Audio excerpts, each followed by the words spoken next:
What's up, everybody? Welcome back into the Play the Fight Song College Football Show. Another action-packed episode, another preview, our final preview of the Group of Five conferences. Rallies out with the American Athletic Conference, our 2024 G5 Conference of the Year. This thing's loaded. It's got a bunch of brands in it. They like to beat up on each other. A lot of fun, high-flying offenses. Some different stories from the bottom side of the conference, which I'm sure we'll dive into tonight because we are going to preview every team within the conference, just like the rest of our G5 previews. If you haven't gotten to check those out, you can check them out streaming under our Lives tab on YouTube or clipped out team by team on the homepage of our YouTube. If you're on the YouTube right now watching for the first time, hit the subscribe button, hit the like button. Thank you so much for 1,000 subscribs. We finally got to the point. We are excited for that. That's it. So we're done. See you later. Yeah, no, that's all we needed.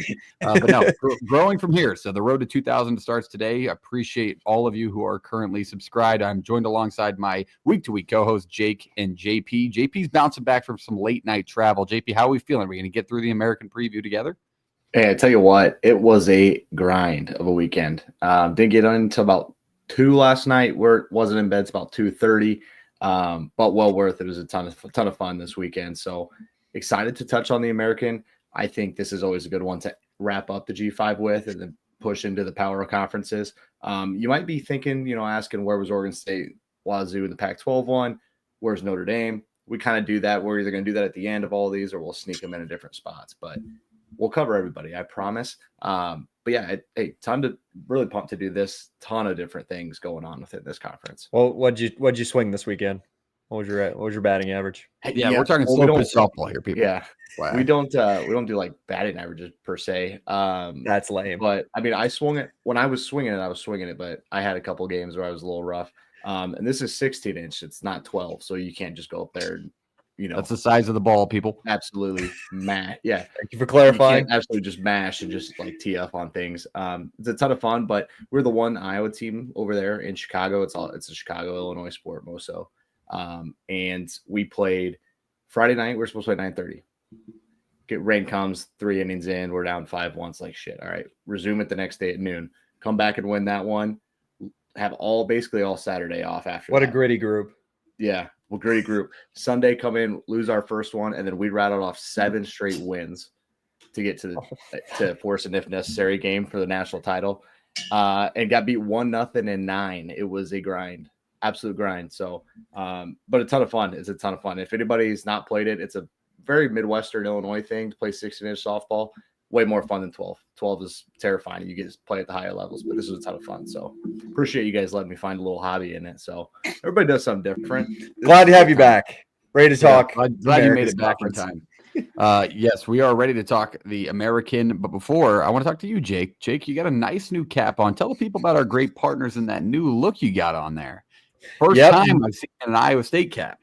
New hat, same partners. Shout out to our friends at No Rivals for hooking us up today. My fellow co-host of my Iowa State show, Justin, and I will be showing our new hats that we kind of started rocking. I think they got 6 editions out on there. So No Rivals is doing us a little favor. They're giving you guys free shipping if you head on over there and use the code PTFS at checkout. But I have a question for you guys before we dive into this because we have to, because it's our last G5 show of the year. And we cover all 136. What do we think about the Dogs heading to the Sun Belt? Oh yeah, it's a great point to bring up. I saw that. I hate it for their likelihood of success moving forward, but cool brand to be a part of a cool brand conference, I guess. But I don't think they're going to be successful for quite some time now. Jake, what do you think? I'll ask you too. Yeah, you got some thoughts, I think. It's not on Louisiana Tech. I think our friends over on the Hill, Western Kentucky, I think is pretty disappointed. Yeah. Pretty disappointed. And I think they should be. I think they would be a great brand to put into not that the Sun Belt needs any more carnage, but get them back into the Sun Belt. Obviously, Western Kentucky, you should be a part of the Sun Belt, right? I'm right in saying that, right? At least 10 years ago. That was the Sun Belt before the Fun Belt. Yeah, before it really started going. And I think they even regret leaving that conference now. I think it would be a good football school to add, but the Sun Belt is like low key. They don't really talk about it a ton, but they take a lot of pride in baseball. So Louisiana Tech's a good brand to add, right? So Western. I don't know anything about. don't Both know those anything teams about would be great additions baseball wise. Western's really good. At least has been the last couple of years after they hired a guy from Iowa Western, actually. And then Louisiana Tech like sells their stuff out. They host regionals. It's a beautiful ballpark. The love The Love Shack. we get Tech and Monroe yearly now, right? Like that's what we get. So have to, yes. in return, That was my creator rivalry. We can bring that clip back up. We should resurface that clip. Yeah, that was my 100%. creator rivalry game. because they'll be both in the West, if I'm Well, not. if they Yeah, stay in They're divisions, yeah. 32 minutes apart. I would pray that they would be I in the was same just- division. Assuming they're just taking Texas State and replacing it. That was my assumption with Louisiana Tech. That's kind of what I was assuming. But yeah, good on them. Good on the state of Louisiana. Those schools were 30 minutes apart and never play each other. So for I don't that, think UL put them in the Sun Belt. no, for a while. they didn't. They did not. Twitter was very upset that Louisiana Tech got in. I did not see a lot of love for Louisiana Tech getting added to the Sun Belt. No, I didn't either. I just saw mostly pissed off Western Kentucky fans, rightfully so. So I'm glad you brought that up. 100%. But all right, let's go into the American because we got a lot to cover tonight. The teams are going to be a little bit switched over. JP was traveling. I usually take the 4 because I got everything branded up. Jake's got 6 teams tonight, so it'll be a little bit different of a schedule than Put the normal. team He's on got my a full slate. Yeah. Shout out Jake. Yeah, shout out Jake for grinding it out. I was also participating in some not softball but drinking activities this weekend at a bachelor party. So Jake clutched up and added Tulsa to his schedule, which is where we're going to start. Let's start with the Golden Hurricane. Pick dead last in the conference by majority everybody. So we'll dive in and tell us why. Jake, tell us why the Golden Hurricane are not highly touted going into the 2025 season. Yeah, a program that before the American Conference existed, Tulsa was a good brand of G5 football back, not very long ago, probably around a decade that this team was consistently winning 6, 7, 8 games and was really competing at the top of their league. But now, last few years have been rough. You're basically ranked in the bottom 5 of college football the last few years, and it's time for a reset, fellas. It is time to start anew in this new NIL era in a market that I think still has a prideful fan base. Like I think this team and this program has a lot to be desired, and they want to turn this thing around. So who do they go to?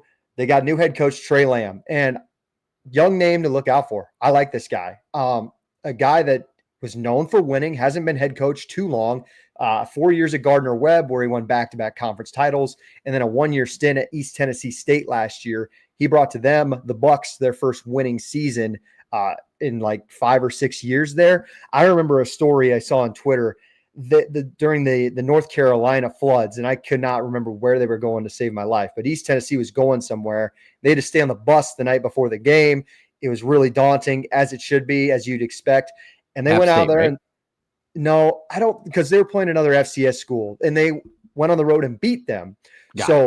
They were because App couldn't play that game that week, so they ended up playing whoever it was. They win, and I just remember seeing a cool video online. Like you got Lamb just in tears, just talking about like what the team had been through the last day, no sleep, sleeping on the bus, and they go out and win. So obviously, huge players coach. Guys love to play for him. Young head coach, I believe he's 35.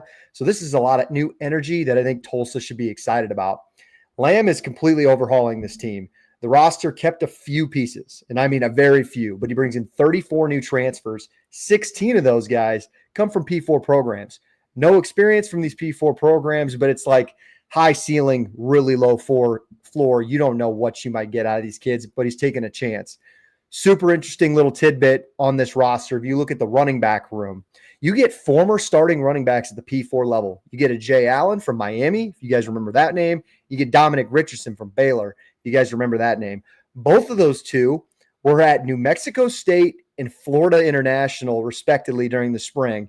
Something didn't work out for neither of those guys going down to the P4, and they just decided their last stop is going to be at Tulsa, and I think it rounds out a decent little running back room.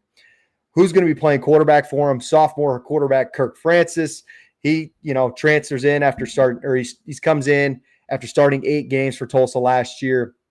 Was really up and down. I don't think the job is necessarily set in stone for him, but it's at least like you think you know what you kind of are going to get at this point. And I think there's a lot of unfamiliarity with this program.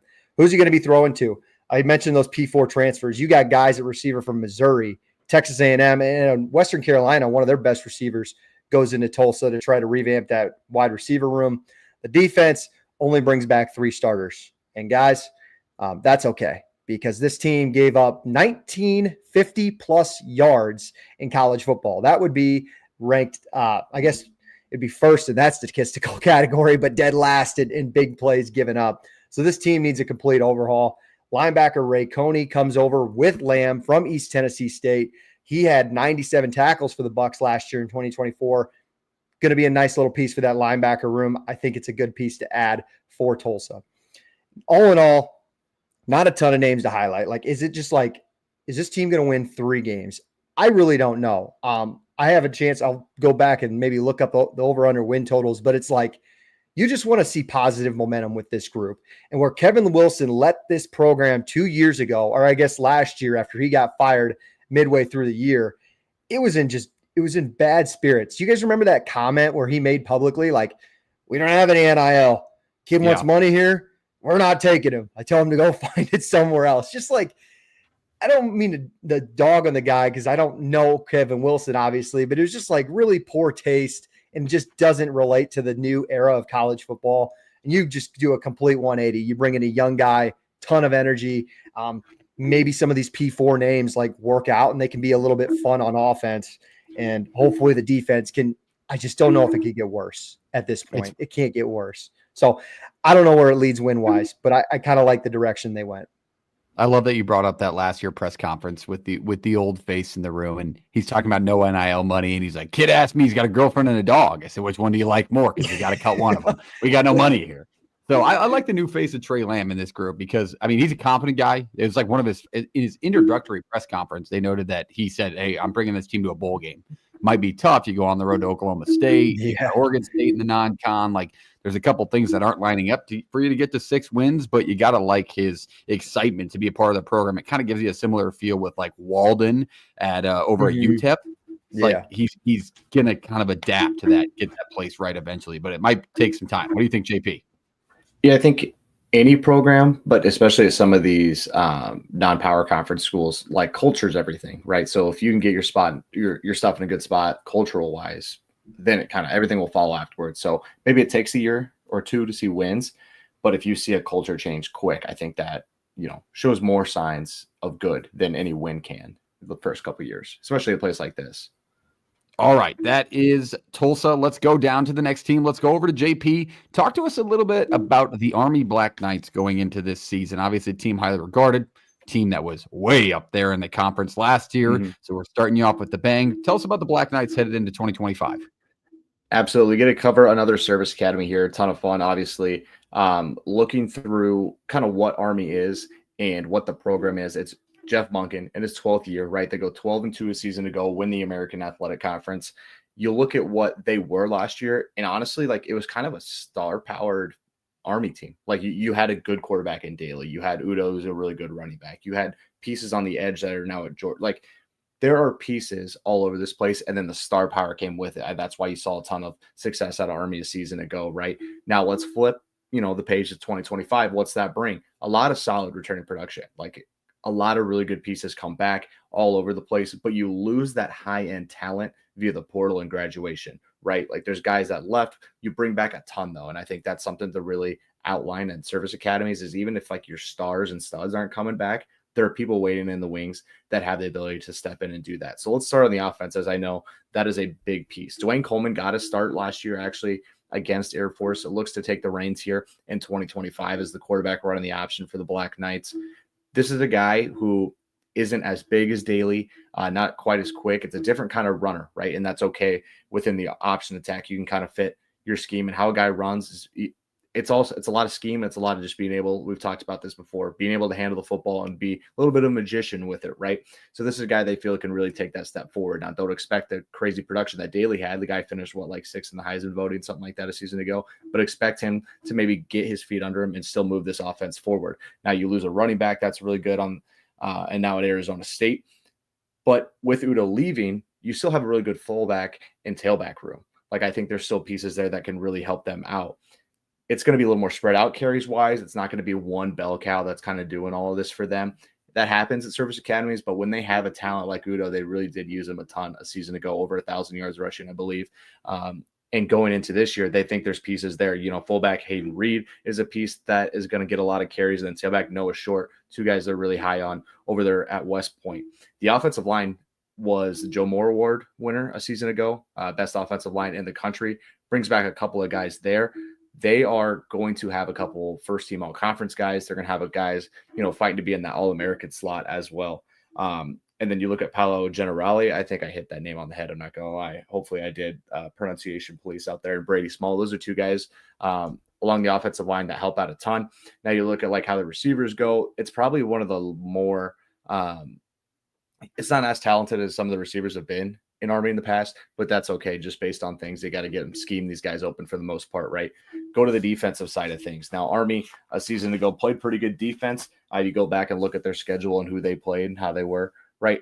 Top 40 in S&P Plus 3 times in the last 5 years. I don't think that could be understated too much when you are a team that, I always think with service academies, when they have good defenses, you go into practice every week and practice against the option and stuff, but your scout team players, right? It's a tough job to mock those offenses that they never run. You've never seen a team do that. You don't have the skill sets a lot of these other teams do, especially a receiver, quarterback, and maybe even the tight end position spots. So that's always something really impressive there. Defensive line, ton of guys get snaps a season ago, and they've been great at slowing the run. I think that's their bread and butter. Slow the run, make people beat you over the top. Linebacking core, high responsibility within this. There's talent. There's 2 good returners that'll come back in that unit. Front 6 or 7 going to be really good for them. Top 2 corners leave. These are guys that were highly touted and ended up transferring away. But you kind of look how things lined up, and I think they're going to be just as good in the secondary. They may not be as great on the edges, but they feel like they can plug some pieces in and really get things rolling in that direction. And then you kind of look at this thing as a whole. If you want to get back to 12-2, if you want to get back to a chance at an American Athletic Conference championship, there's a lot of things that have to go right. It may look like a little bit of a different Army team. Like I said, less star power, a lot of guys that have to step up and make plays, but there's a lot of really good, solid pieces already there to help those guys get settled in. Defensively, linebackers, Khalib Fortner and Andon Thomas, and then safety, Casey Larkin. Those are 3 guys that are really going to make names for themselves this year. Schedule-wise, man, non-con, tougher than it appears. I think Air Force, obviously, anytime you play a Commander-in-Chief trophy game, Air Force is going to be better. We talked about them when we did the Mountain West preview, and then they got Kansas State as well. Kansas State, obviously not happy. If you listen to Jake's thing with the Kansas State fellas, they're like, yeah, why are we scheduling Army of all people? That's never fun to deal with the option, especially when it's a good Army team. And then, they avoid Memphis, but they are road warriors, right? ECU, UTSA, Tulane. Those are 3 teams that are picked towards the top of this conference, all on the road. So I think there are parts of the schedule that get tough for them. Army's not scared of going on the road, but going on the road, especially in this conference that has some really good home environments. So excited to see what Army has in 2025 and what differences this team is from 2024. I love the service academies now being a part of conferences because I think there's a good majority of college football fans that maybe got lost in Army being as good as they were last year after they dropped that last game to Navy. You couldn't really get across that they were undefeated in the conference and did what they did as a part of the American, which was our best G5 conference of last year. So it's good to get a refresher on them for college football fans to know that, hey, they're still here and they're still damn good. So good preview there, JP. Any thoughts on the Black Knights from Jake? Just roster turnover. Army's going to have plug and play guys. They're used to guys graduating and leaving. This isn't anything new, even though the NIL and the portal stuff is new to them. But you lose a guy like Mendoza, he's going to be a stud. And obviously JP already highlighted Udo. And then Bryson Daly's kind of a once in every 5-10 years kind of guy. I think Coleman will be fine, but he's nobody can replace what Bryson Daly will be or was last year. I raised the question, do you think this group is okay with going 7-4, 8-3, and then just taking a week off, and then they want to play Navy fresh? I got the feeling that they were more. I don't know. It was weird. It was I'm the sure Army Navy game felt bigger than anything. 100%. I think I posed that question to you guys. They were proud to win the conference, but yeah. I think I posed that question to you guys. I was like, if you're Navy or you're Army, would you rather win the American as a conference, or would you rather beat Army or Navy?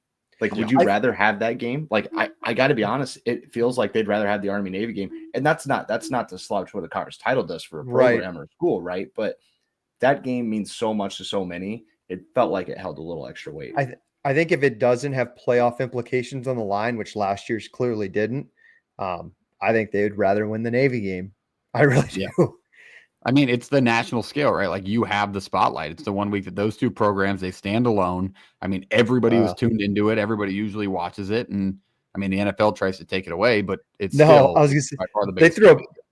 They threw one bowl game on there last year at night. I can't remember which one it was. It was the Dog Water Bowl game. I remember going through it. But that bowl game still mattered. Let's not get off. There you go.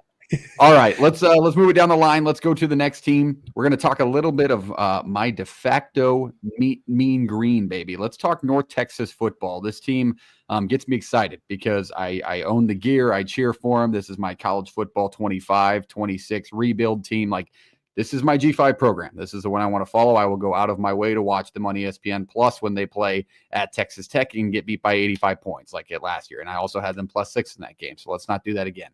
But the North Texas Mean Green going into this year, a lot of excitement because they made some changes that the fan base have been waiting for quite some time that they really needed to. Last year, 6-7, you lose the bowl game, and we'll talk about that bowl game when we talk about the quarterback battle going on. But Texas State fans, don't come for me. I understand you beat them in the bowl game. I get it. You already told me once when I threw a tweet out about Drew Mestemaker, who we'll talk about. Head coach, still Eric Morris, great offensive mind in college football in his 2 years there. He's 11-14. Obviously, the record doesn't reflect kind of what the statistics behind his units have been on the offensive side of things. On the offensive coordinator side, it's Jordan Davis, a guy I constantly talk about throughout this show, one of the best young quarterback coaches and offensive coordinators in the country in my mind. If you look through the list, and I told this to a group of buddies the other day, if you look through the list of the top last 2 years, the top 15, 10 offenses in college football, you're going to see a lot of blue blood programs, a lot of gigantic brands, a lot of playoff teams, and North Texas will be in there. That's just what they do. I mean, they're not going to bore you to death. That's just not who this team is. They're going to put up a ton of points a game. It's a great offensive school. On the defensive coordinator side, they finally made the change they needed to. In comes a new defensive coordinator in Skylar Cassidy. He comes over from Sam Houston State last year, who was a really good defense, a team that ran to 10 wins because of how much their defense kept them in games their first year in the FBS. Let's start on the offensive side of the ball. The offensive side of the ball, when it comes to the players, we talked about the room, we talked about the coaches, the playbook's there, the schemes are there. How's it going to fit? To put that in perspective, though, this team finished 2024 third in FBS in total offense, fourth in the passing offense, 23rd in scoring offense, and set a program record with 330 passing yards a game. Who's going to throw it this year? Drew Mestemaker, the redshirt freshman now. He's an option. He threw for 393 yards and had a 70-yard touchdown rush in the first responder bowl loss to Texas State because you're trying to replace a Chandler Morris who gave you a dual threat look. It was really opened up their offense, extended plays really well. He moved on. So now it looks to be Mestemaker's the guy. However, here comes another transfer, which is why the quarterback battle is still standing. Reese Poffenbarger. I think I said it right. Poffenbarger, thank you. The Miami transfer. He backed up Cam Ward last year. If you don't know who Cam Ward is, you're probably watching the wrong show, but he went number 1 overall in the draft. So not a bad guy to be a backup for. Got some limited blowout experience, but he's a really high ceiling guy. 4-star recruit, like dual threat. He's got the ability to run. He kind of gives you both looks that you want in a North Texas offense. So both of these are viable options. I know the fan base really thinks Mestemaker is going to be the guy because of what they've seen from him, but Poffenbarger definitely has the ability to take over this quarterback room. The running backs, got a couple of good backs returning. Mackenzie McGill II, he returns 10 touchdowns last year on the ground, only 470 yards though. The offense really likes to sling it around, so the backs are more in that receiving style role, which takes into effect for their transfer running back from Missouri State, Jaden Becks. A nice receiving back. I think he's going to be involved in the special teams. He's elusive. He's not very big, but he kind of fits perfect in an Eric Morris and Jordan Davis offense. The wide receiver position, this is where you got to make up some pretty hefty ground, I will say, for your offensive production. DT Sheffield, the first team all-conference receiver, he leaves and heads over to Rutgers. Who's going to step up and replace him? You got guys that are still in the room and still in the scheme. Dalton Carnes, Miles Coleman. Those are very good options, but it seems like to match the level DT Sheffield was at, where he would literally score on back-to-back plays on 2 separate drives to start games for North Texas, you're asking a lot from that group. They did bring in 1 transfer on the outside. I want to mention Sam Houston State, Simeon Evans, really good wide receiver, gives you another downfield threat. I don't know if he'll be able to replace that. Maybe Landon Slides also in the slot can kind of give you that speed that you're looking for there. The offensive line has some turnovers, but the depth from last year kind of makes it seem like it's not going to be the worst thing in the world. Like they're going to have to pick some pieces, use 1 transfer in that room, but the offense is going to be good again. I mean, shockingly enough, I'm talking about North Texas, and their offense is going to be good on paper. It's not a new story here. On the defensive side, this is a different story. This is where we need to have the chat, and it's not going to be like a rip you chat like it was when I previewed Kent State, but the excitement is there for good reason, because here's how bad that defense was last year. 35.5 points a game, 500 yards per game given up, and 8.5 yards per pass given up. In comes Skylar Cassidy, whose comparative rankings at Sam Houston State go as follows. He only gave up 20 points a game, 300 yards, and 6.3 yards per pass. Those are big differences in numbers, but that's a top 25 defense in the country I just talked about in Sam Houston State from last year, so the guy knows what he's doing. Before he got to Sam Houston, they were 88th overall in total defense. He got there, then they were 20th last year. So the guy can do it, and he can do it fast. And that's what North Texas needs, because it's really what's been holding them back. In games that they don't score 35 points on the offensive side for North Texas, they're 1 in 10 because of how bad this defense has been. So very important. Here's the luggage that Skylar Cassidy brought with him. And it's pretty hefty. I mean, he brought a good majority of the Sam Houston D with him. Quarterback David Fisher, named second team All-Texas preseason, going to be really good at the defensive back position. DT Richard Outland Jr., 3 sacks last year. Edge Bryceon Hayes, 5 sacks, a forced fumble, and interception last year. Linebacker Trey Fields, 50-plus solo tackles last year. And another defensive back in Davion Armstead, quality defensive back. All, shockingly enough, better players than what left North Texas or what they had. So the returning production really comes from Sam Houston State, but that seemed to be good production because of what that defense did last year. You have to think the unit on the defensive side will take a step forward, and North Texas will take a step forward because of it. A lot of people don't know because it's an entirely new scheme, but if it works out, you're going to be talking North Texas more often than you think. They like to play tough games on the road, but I think if they can cut the points given up down to even 25, you're really looking at a much better season and not a bowl loss. Like you're looking at 8 to 9 wins in my book. I think that the North Texans get to it, and that may be a little Kool-Aid because it's my de facto team. Schedule-wise, you get Washington State at home. That's must-see TV. I really like that game. I think we need to preview that game almost. And then besides that, you get at Army. Besides that one, that's my really only away bid in conference that you get that I don't love. I love the schedule outside of that. You miss Tulane. You get South Alabama in a tougher non-con, but like you miss some bigger brands on this schedule. So I think North Texas might be a sleeper pick. Am I drinking a little bit too much Kool-Aid in my Did that count? Did I only count 4 road games or 1, 2, 3, 4, 5 road games? Yeah, 5. I see 5, and they're all easy too. Yeah, so good. That's what I'm saying. So I think going to Mikey Stadium's easy. If they can get it going on the defense, like just stop somebody a couple times. I mean, this team can be good. What do you think, JP? 25 would be aspirational. Give me like 28. Game. Like only giving up 28. Now we're making real progress, right? It's a program that is used to winning. They have really good talent. They recruit the state really well. So I think it's on the up and up, but it is find the identity and then build on the weaknesses. And that's kind of been that's been the MO of this team for years, and it's got to get there.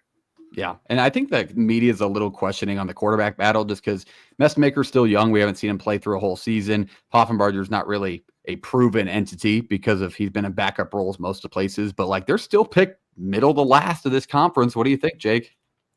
I mean, Poffenbarger or Berger or whatever I've heard in the past. And he threw for 6,000 yards. I like Messmaker. I think Messmaker would start, but he threw for a ton at Albany. So we'll see. But I think the receiver side, you plug and play guys, not worried there. The defense it's interesting. I don't think your expectations should be that it's complete 180 turn. Like JP said, 28 points a game. another thing they're kind of going up against, and I know Christie brings in his guys, but in this conference, you have two service academies who are the better service academies at this moment.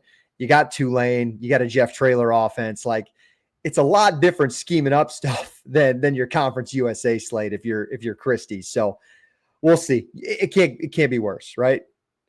Yeah, I would be shocked if it was any bit worse. I wouldn't watch him as much, I would think. I don't think I can handle that, because I think it was the Memphis game last year I turned on, and it might have been the Memphis game. And they put, I literally think North Texas ran 2 offensive plays and we're up 14-0, and by like 2 drives, like 2 plays later, it was 14-14. Like, that's just where this conference is at some point. So that's North Texas. Spent a lot of time there, so I got to go into my in-depth preview for my team.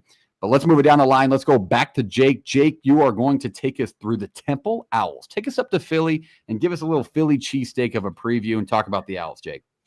Philly, similar to my Tulsa preview. Both teams that start with T, and I think they're both trying to get something completely changed within their program. I thought you were going to say trash. No, we wouldn't do that around here. We're building a little confidence. Hit the subscribe button. You don't get that from me. There are positive things to look at this Temple program. I think, oh boy, I mean, outside of like your Louisiana Monroes and your Kent States, like Temple is one of the tougher programs to win football games at. And this team is trying to just like squeeze any juice out of the lemon that was the Matt Rule era, and like trying to get some sort of success coming back. And they did by making, I think, what was one of the more impressive hires of the offseason. You pick up Casey Keeler from Sam Houston.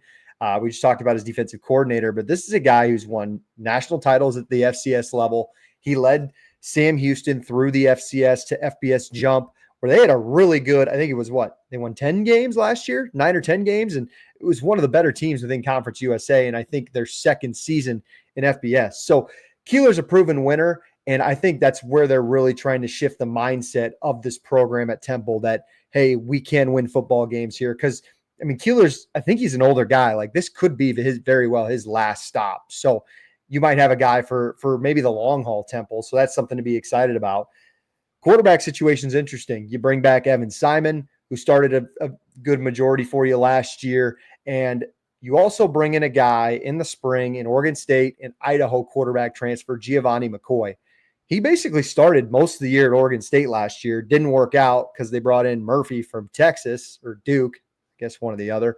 And then he started a ton of games at Idaho too. So this is a real quarterback battle. I think what they're going to want to do, and why I kind of lean McCoy, is because he has his ability to use his legs. They're going to want to run the football more. And it's just like quick throws, quick decisions, where, Simon's a decent piece, but I think McCoy can, do other things with his legs that kind of adds another dimension on top of just all the games he started. He was at Texas State in the winter and it just didn't work out. Like, he wants to, I think he's a senior and he wants to start his last year. So I think this is a good place to maybe end your career on. Keeler brings in running back Jay Ducker from over at Sam Houston. This guy should be the bell cow. I think he could receive much of the carries, and he's going to be maybe the most important piece for Keeler in this offense. Defensively, you bring in a Rice defensive coordinator, Brian Smith. He's going to implement the 3-3-5, give or take. It's done really well at some spots and really poorly at some other spots. But this was a team in Rice last year that saw just monumental improvement on the defense. And Rice was, I think, we'll get to them later, they were top 40 in college football on defense. Like, their defense wasn't the problem. So it was a really good piece. Linebacker Jalen Stewart comes over from UMass. He led the Minutemen in tackles in 2024. So he's kind of going to be the captain in the middle for that defense. Big retention piece here, fellas. On your 3-3-5, you got to have a good defensive tackle. Demerick Morris transfers out, heads to Oklahoma State. I think it was at the winter portal. Spring portal, decided wasn't his fit, wants to come back, wants to leave on a good note at Temple. This is going to be an important guy.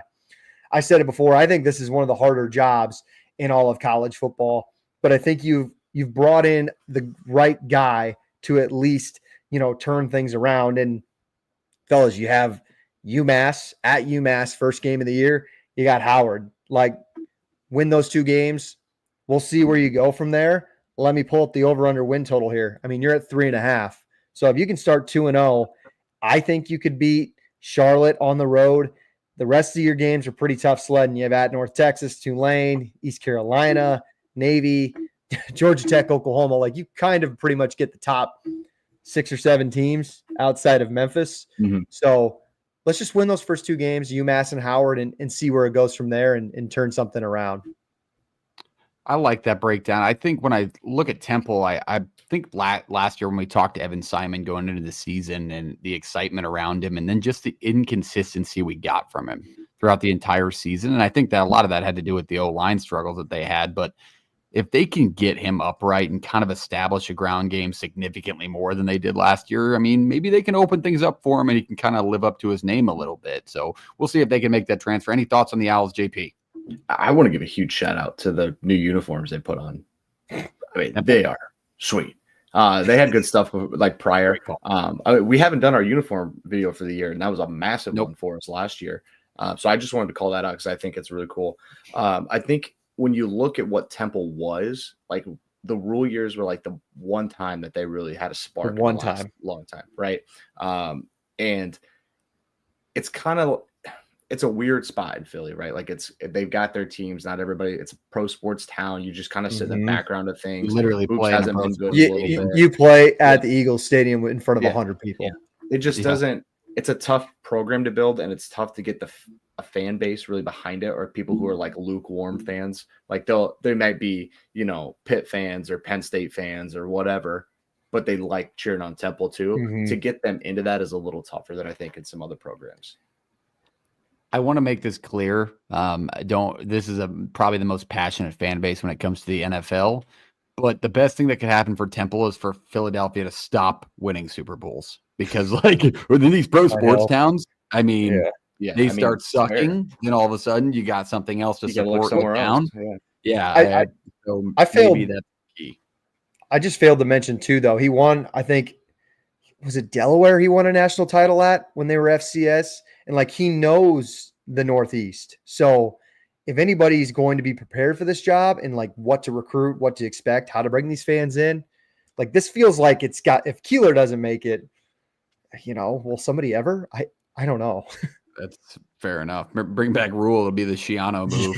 Try and reboot that. If Rule doesn't work out in Nebraska, kind of like a Scott Frost homecoming. I'm going to start twitching out here.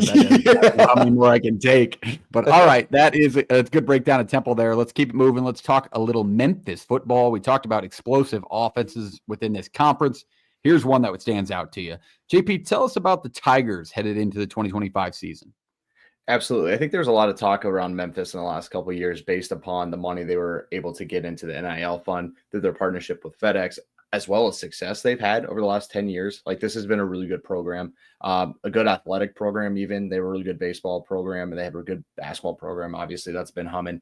But football-wise, last year it felt like things kind of fell off and just didn't hit the expectation from this fan base. And there's a real fan base in Memphis that wants the Tigers to do well and expects competing for conference title and winning conference titles. So I think that's something to outline there for sure. It's reload and retool. It's a lot of portal. That's kind of, how Silverfield's made his money. They're going to go and they're going to get guys that fit the scheme. They're going to get guys that, maybe other American conference teams can't get talent-wise. There's a couple sprinkled in throughout the conference that can go get guys similar to what Memphis can do. But they also bring in a ton of really good high school recruits through everything. And it's been kind of one of those things where you look at it from the outside and how has this team not won a conference title in a little bit? And I think that's part of the fan base's frustration with it. Although Ryan Silverfield seems to be the right hire. It's been working out well. Ton of stars and talent have come through there. But we talked about Fireworks Parks, let it off, talking about the offense a little bit. So we'll start there because it's kind of been the MO of this team. New quarterback here, no more Seth Hennigan. You're going to have to deal with Brendan Lewis, a transfer from Nevada.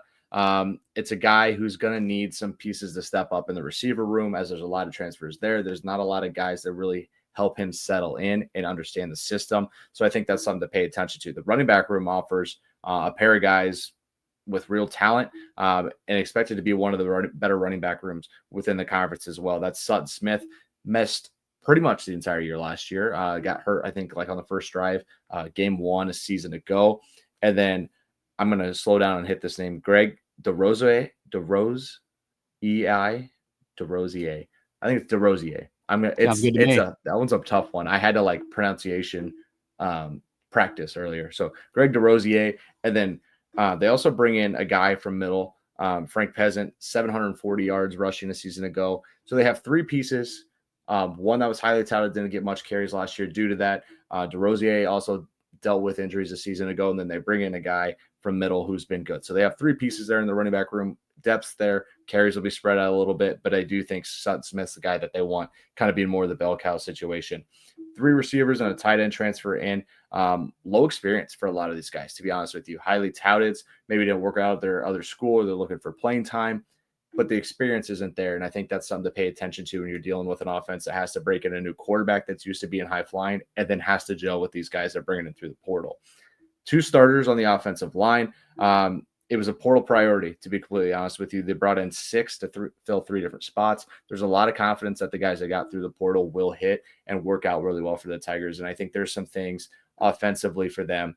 If they can get the offensive line good and they can get the run game good, they feel better about Lewis and the receivers coming along a little bit after that. It may be an offensive carried team, but that's not anything too crazy for a Memphis program that's kind of used to that. So let's go to the defensive side.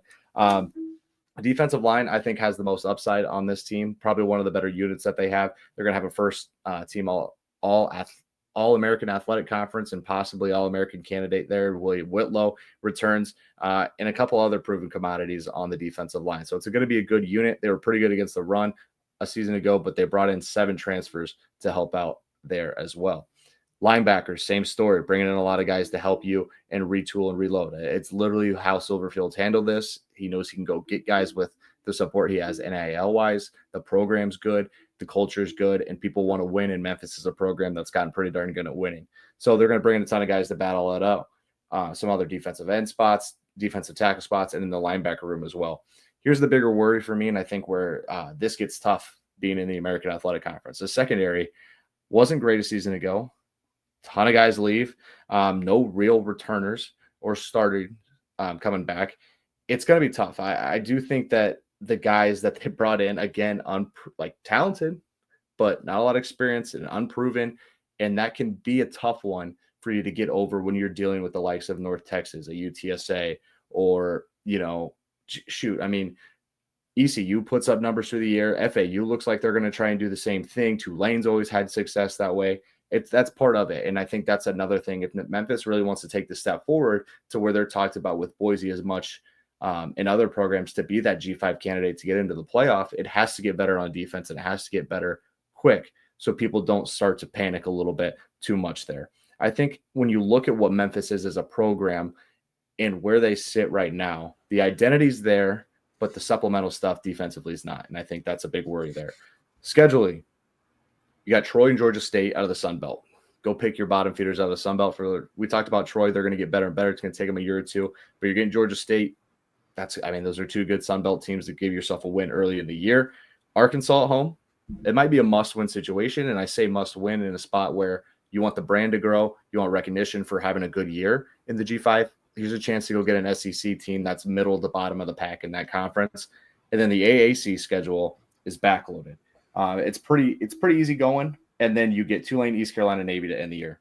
So I think that's going to be your make or break. You want to get into the conference title. You want to fight for a conference title. You're going to need at least 2 or 3 of those. So I thought it was interesting that they're that backloaded with the talent within the conference.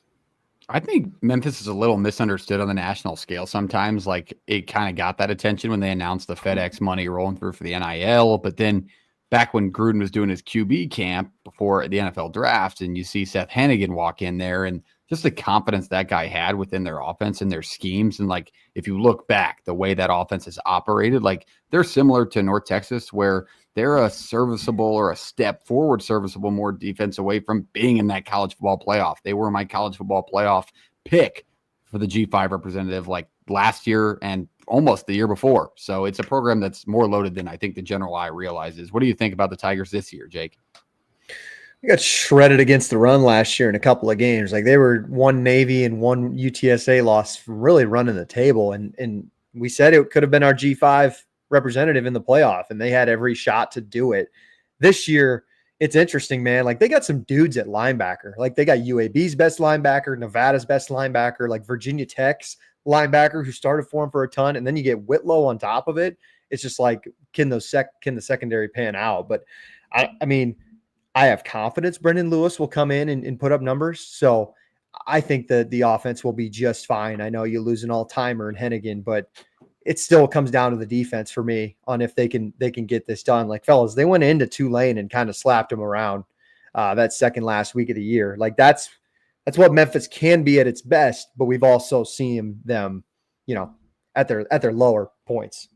Yeah, that's a great way to put it. I mean, Seth Hennigan, I think this is going to be – it's a big turnaround year for the fans too, because they haven't seen a Seth Hennigan not led offense in 4 years. Like, I think Lewis could light it up this year. I really do. And them picked at 6, it's weird to see. I mean, people forget about that quarterback battle going on in Nevada last year. Like, the conversations around who was going to start for that team. Was it going to be Chubba Purdy, the Nebraska transfer, and then Brendan Lewis? It was like never wavered. Like, he was the captain of that team. He was going to be their guy. So he's definitely have the ability and the ceiling to do so. So we'll see if that pans out for Memphis this season. Let's go down the line. Let's move it back to me. Let's talk one of the better teams in this conference. One of the teams picked higher, South Florida. Let's talk Bulls football for a little bit here. I mean, this team, it's important. It's a bigger brand within the conference, a great dedicated fan base. I mean, you get down to that Florida area, you run into so many teams to choose from that these people, especially in the G5, like, it's a dedicated fan base, and they should be on the more excited side. I mean, there was a team that had high returning production in 2024. Some injuries really hindered their season, but they picked it up in the back half and finished strong. I mean, they put some battles up early. Still led by Alex Golish. We talk about him all the time on this show. Offense coordinator still Cody Burns and Joel Gordon. And then defensive coordinator Todd Orlando, still trying to figure things out. It feels like that's a common theme within the G5, and at least the teams I've previewed is the defense is really keeping them back. And we'll get into why maybe this team fits that narrative as well. This team played close when they were healthy, with a lot of teams that they probably shouldn't have. Won some games that looked great, lost some games that they definitely shouldn't have. But people forget they went on the road to Alabama last year after taking them down to the wire in South Florida 2 years ago. And this game was 14-13 after 3 quarters. I mean, USF's defense finally broke and gave up 30 in the fourth quarter, but it was a close game. They have the talent to keep it that way, and that's why they're picked at the top of the conference yet again. Let's start at the offense side of the ball. Highly regarded quarterback Byron Brown returns off an injury. He got banged up, season-ending injury last year. He just is said by all the media outlets, all the beat writers, to be just a better decision maker than what they had. And they didn't have a bad backup quarterback come in. I mean, they still got to 7 wins. You win your bowl game. Bryce Archie was that backup quarterback. He's still going to be in that role this year, pending Brown's health. But he just maybe was a little inexperienced at times and threw the ball in some questionable situations. But Byron Brown looks to be the dude yet again. And we've always talked about him and been high on him within G5 quarterbacks. The running back position, they have 2 transfers. In comes Jake, you should remember this name, Chartavius Norton. He comes in from Charlotte. He is the Iowa State, then Charlotte transfer. Go ahead. This one, I got to help you out. It's Cartavius Norton. Cartavius. Sorry, he didn't play in my program.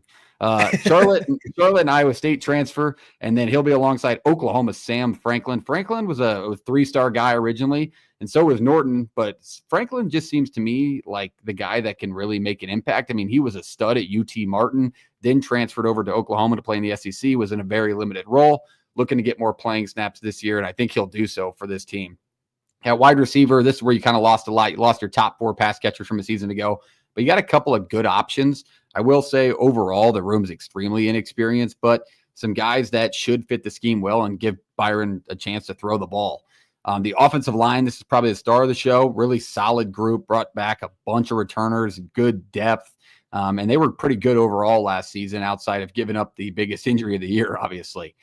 This group wasn't the lingering issue for the team, as it seems to be for majority of 5 teams, like I said, but they'll be serviceable yet again. I mean, if they can stay healthy and upright, you got to expect them to even be better, but they weren't the reason they were losing games like they were last year. I mean, they went 4-4 in the American, so they're only a few steps away, and I think all those steps come from what we need to talk about now, and that's the defense.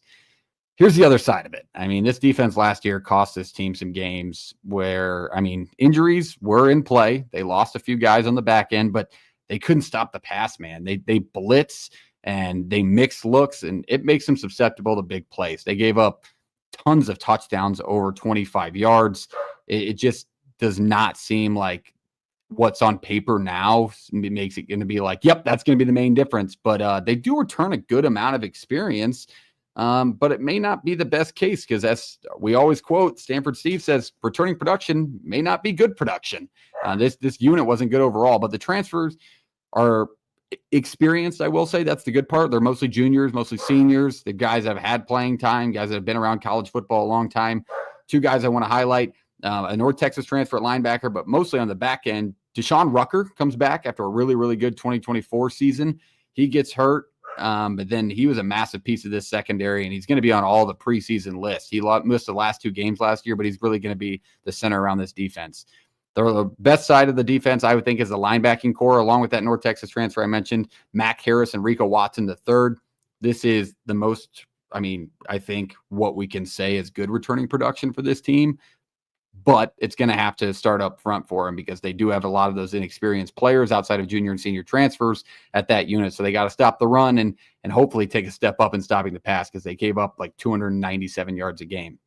I think staying healthy obviously is the most important piece for this team. But if they can limit big plays and they can have fast answers on offense, if they were to give up some of those big plays, but in a limited amount, I think the team could take a step forward. I think you're looking at 8 to 9 wins if you take a look at the on paper team, but the schedule's bad, man. The schedule is brutal. We mentioned how many teams are in Florida. How about this? How about you go on the road and you start at Boise State? I'm sorry, you host Boise State, but then you go on the road back-to-back weeks with Florida and then followed up by Miami. And then you go on the road at North Texas. You go on the road at Memphis. You go at Navy. You go at UAB in a little weird sleeper game at the end of the year. It feels like tough sledding. So I want to say that like 9 feels like where this team could be with the talent they have on the offense side of the ball, but it feels like 7 or 8 again's probably in the picture, even if they have a great season because of the schedule toughness. What do you guys think, especially on that Florida-Miami combo? That makes it tough on anybody. 1, to stay healthy, and 2, to win those football games. JP. Yeah, I think when you look at what South Florida is and what it's become with Golish, it's a spot where people didn't think it was that easy to win. Like they had a good run there in the 2000s, and then it got really tough. And the worry is that if they start to hit a little bit, he'll be gone. This program might get to a weird spot where they don't have an identity again. Right. Keeping Brown there as long as they have and some other pieces there, I think should tell you that guys want to be around that program right now, and that goes both ways. Yeah. Jake? Yeah, obviously Iowa State guy. I'm rooting for Golish and seeing what he can turn that program into, but his team feels like such a wild card, like a high-flying offense that produces big numbers. This team creates a lot of turnovers on defense, but you mentioned the big plays they create or they give up. Sorry. It just feels like huge ceiling and floor with this team. Like I could see, a conference title run and like 10-2. I could also see 5-7 and it just really not working out. So I know Gage knows Golish well enough. So Gage knows that Golish can bring energy to a program that desperately needed it, but we'll see. There's some of the dudes he kind of brings in too. I'm like, sure about that? Like, I love giving him a chance, but are we sure about that? If you're going to give the team a headline, I feel like you could easily say, how's South Florida going to respond after starting 0-3? Boise State, Florida, and Miami. Yeah. Good Lord, boys. You got to rattle off 9 straight to get to 9. So we'll see what USF can do. That's our breakdown of them. So very important team. So I'm glad we got the chance to kind of dive into that. All right, let's go back to the top. Let's go back to Jake. Jake, you are going to take us through Navy. Take us and talk to us about the Midshipmen. It's funny. We've done a handful of good football teams, and I'm like, well, that team could win the conference. That team could win the conference. And here's another one that, there's another team that's ranked in the top 3 in preseason odds. And it's Navy, man. And this team surprised a lot of people under Brian Newberry in his second season last year. Now it's their turn to kind of take the reins from what Army did a season ago. And it's funny because they kind of pushed around Army in that Army-Navy game that we mentioned. But when you think of service academies, you don't think of like, I don't want to say high-flying offense, but this team can put up some points, man. 30 points a game last year. You bring back one of the best quarterbacks in the group of 5 in Blake Horvath. And I think there's a ton to be excited about, especially retaining offensive coordinator Drew Kroenig, who kind of started this, what do you want to say, air raid style service academy. Like, obviously that's a little hyperbolic, but like this team does throw it a lot more than any service academy we've seen in the past. Just look at the Memphis game we mentioned a year ago, won 56-44. You tell me a service academy is going to outscore Memphis 3 years ago, I thought you'd be probably smoking something. That's just what this team can do. And that's how dynamic this team is doing. 8 returning starters are back. Like I mentioned, you get Horvath back, but you also get Alex Texa, who's your fullback, and he's probably the most important piece to your running, style that you run with your option offense. He had over, 600 yards running the football last year. I think he could get to that 750, maybe 1,000-yard mark. And then you bring back another guy like Eli Heidenreich. This guy has 1,000 all-purpose yards. He can catch the ball. He can run the football. So you get back the majority of your run game and your quarterback who can also use his legs. We saw it in that bowl game versus Oklahoma. I think the biggest question with this football team is just the offensive line. And you're going to look at a group that's going to have to lean on starters, returning starters like Ben Purvis and Cam Nichols. The rest of the group outside of those two, it's really young. But at the same time, if there's any team you trust turning over offensive linemen, it's service academies. They got guys who are pretty much like 22, 23-year-old guys who haven't played before, and they're kind of ready to take that next step. So I'm not really as worried about it as some other G5s. Unlike the offense, the defense, on the other hand, lost a ton of production. You lose one of your top 3 leading tacklers, I should say, and then Colin Ramos, who was one of the best tacklers and linebackers in all of G5 last year. Landon Robinson in nose guard is a guy I would look at that could be like first team all conference. So getting him back is huge. The back 7, though, has a ton of question marks. It's a group that could feature 2 sophomores and a returning starter at cornerback. Like, you don't see a lot of sophomores and freshmen getting playing time at these service academies. So either they think really highly of these guys, or just like, do we have anybody else at this moment? We'll have to wait and see. The issue is, who could the defense run into? The defense is going to have to play some really, really good offenses this year, man. North Texas, USF, Memphis. We've talked about all 3 of them already. All 3 of those teams can put up points.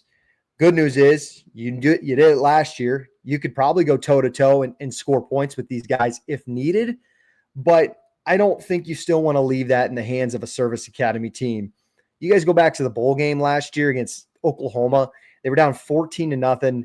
Offense was kind of sputtering, and you're like, can this team really keep it up and make a comeback? In which they did. But at the same time, I think a service academy is still a service academy in that you don't want to get down too many points. You're still thriving on controlling the clock, maintaining leads, and you don't want to get into as many shootouts as possible. So we'll see. I think it's up to the defense this year if this group wants to win an American Athletic Conference. I think if the defense can be a little more consistent, this group stays in that 30 points per game range. I mean, this team could be an under-the-radar team for that G5 playoff spot, just with the resume and the schedule that they have this year. It's not often you get to talk about a service academy team and talk in the 30s in points per game. It's not that Army style where you possess it 45 of the 60 minutes. I mean, this team was high flying. That Memphis game you mentioned early in your preview, I mean, that game was legitimately insane. They couldn't stop scoring. I mean, it was 44-44 at one point, and they ripped off like 2 touchdowns on 2 straight plays. So it would be a great story for them to bounce back. I mean, they put a little extra on that Army-Navy game at the end of the year. They win that one. I mean, fan base is ready to go. Navy's ready to go. I like the breakdown, Jake. All right, JP, your thoughts on the Midshipmen? I love the schedule. I think that plays into their hand heavily, and I think this is one of the more talented Navy teams we've seen in a while.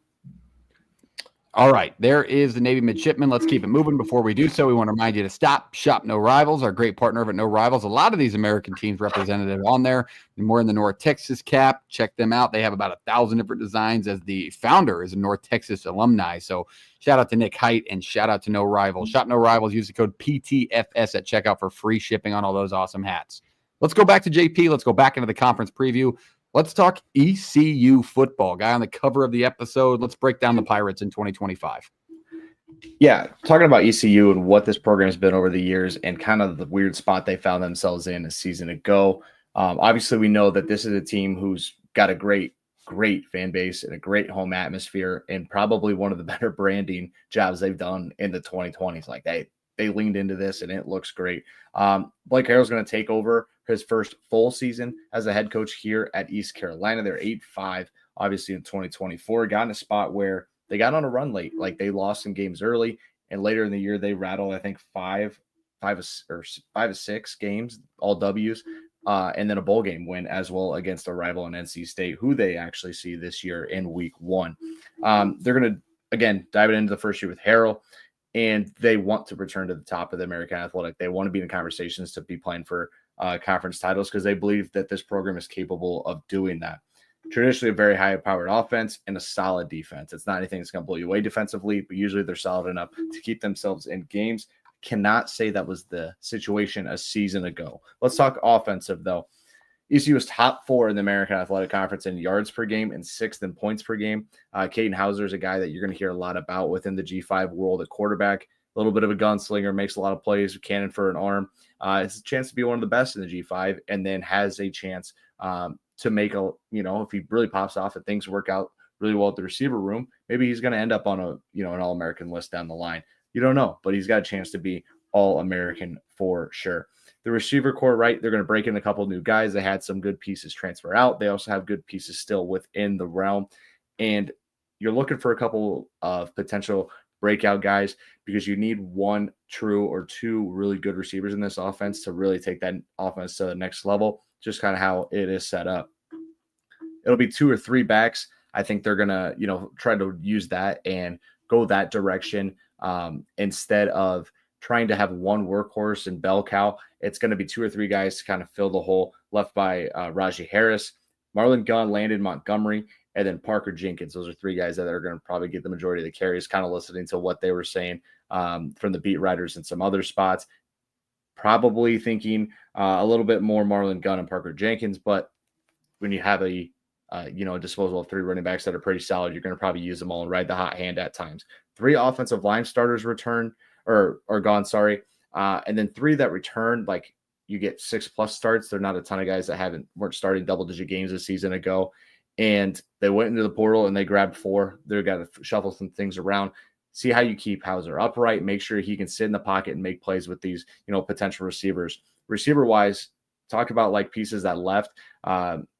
There's always good receivers at East Carolina. They're not always going to stay there. Big programs go in there and pluck guys all the time. That's kind of part of it and, the nature of the beast in some ways. Receiver room, Yannick Smith, a real breakout contender, seems to be a name popping up on a lot of lists from beat writers. Anthony Smith and Jacquez Petway. Petway, a guy from Oklahoma, didn't really flourish too much in Norman, comes over here, has a chance to be a really good slot guy for the Pirates here in 2025. Defensively, you talked about how they've been traditionally pretty solid on the defensive side, not anything crazy, not game breaking. But this is where the majority of the worries lie here in 2025, right? 2 starters return total throughout this defense, and the guys they brought in are very limited in experience. They're gonna gamble on some guys who are looking for playing time, didn't get a ton. The linebacking core full of solid but not standout guys. Raheem Craig is the highlight of that as a pass rusher. That's probably your one highlight standout guy is Raheem Craig. Better pass rusher than he is a true rush defender. And that's good because you can get to the quarterback in this league. There's too many high-flying offenses to let guys consistently get positive yardage. All starters in the secondary are gone, and 8 total throughout the room. I think that is – I underline that. That's crazy that you lose all your starters. And then 8 total throughout the room from 2024. Went with some smaller school guys. Again, we talked about some Mountain West programs kind of doing something similar, right? Go and get proven commodities from lower levels, hoping that they are plug-and-play guys for a year or two for you. They got a guy from UIndy and Key Crowell, and then Western Carolina's Jordy Lowry, 2 guys that are probably going to sit on the corner spots for these guys and be pretty solid. It's going to be interesting to see how those plug and play, right? Has the shot to be the best unit on the defense. I talked about how they lost a lot in the secondary, but it also has a real opportunity to be the best unit for them here in 2025. And as we know, in the American, if you can't defend the pass, you better score 40, 50 points a game just to have a shot. Free safety-wise, Jamarly Riddle. It's a guy that got a lot of love from some beat writers in some different, avenues I was listening and reading. 64 tackles, 4 passes defended, 3 INTs a season ago. And then linebacker was Samuel Dakin. I think that's how you say his last name. Rotation piece, been really productive when he's gotten a chance to shine. So when he gets more snaps this year, expect that to be a good piece. Schedule-wise, at NC State to start the year. You remember that bowl game? That was a little just after rivalry week, not too long. Just another good old-fashioned hate across college football between those guys. Send them over to Raleigh to play the Wolfpack at Coastal. We don't know. When we talked to Coastal, we're not really sure where they'll sit on things. Any road game within, a solid middle tier, top tier. The Sun Belt is a tough one. And then BYU comes to East Carolina. That'll be a very interesting one and a ruckus atmosphere. If you haven't got a chance to actually watch one of these like primetime games at East Carolina, please watch it.